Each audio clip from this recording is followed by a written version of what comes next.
Gram panchayat राज सिसवा से सरपंच पद प्रत्याशी श्रीमती वीना देवी, पति राजू सिंह। चुनाव चिन्ह बल्ब बल्ब बल्ब बल्ब। तो याद रहे साथियों, बल्ब का निशान नहीं भूलना है और भारी से भारी मतों से विजयी बनाना है। गरिमा रिकॉर्डिंग स्टूडियो बोईसर।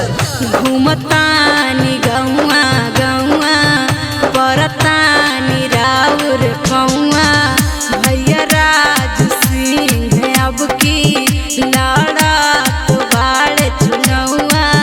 सुनाय चाचा चाची बात जन भूलई है।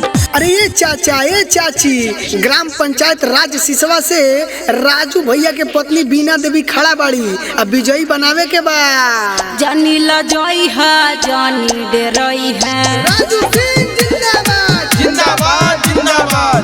बल्ब छाप पे मोहर लगई है। वीना देवी जिंदाबाद जिंदाबाद जिंदाबाद। अरे ये भाभी तनी निकलो घर से बहरी हो, देखो होने राजू भैया आई बने दुआरे पर। निकलो ना निकलो भाभी घर से बाहर हो।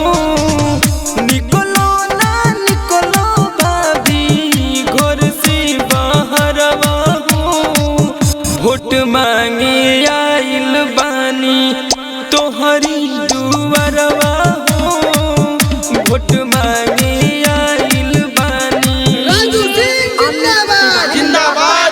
राजेश सिसवा से उम्मीदवार बड़े अब की दिलो गईन पे धयनवन हो।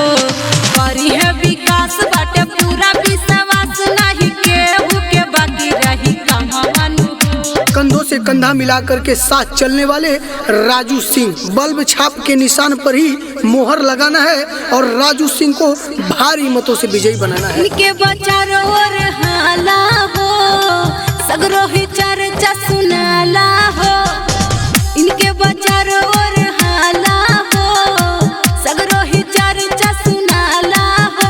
माला जीत के इनका के हम पहिनाई, बल्ब छाप पे मोहर लगाइब। भैया राजू सिंह के अब की जिताइब, बल्ब छाप पे मोहर। अपने ग्राम पंचायत के विकास के लिए बल्ब छाप पर ही वोट दें। तो याद रहे माताओं, याद रहे बहनों, बल्ब छाप को मत भूलिएगा। बल्ब छाप के निशान पर ही मोहर लगा करके और वीना देवी को भारी मतों से विजयी बनाना है।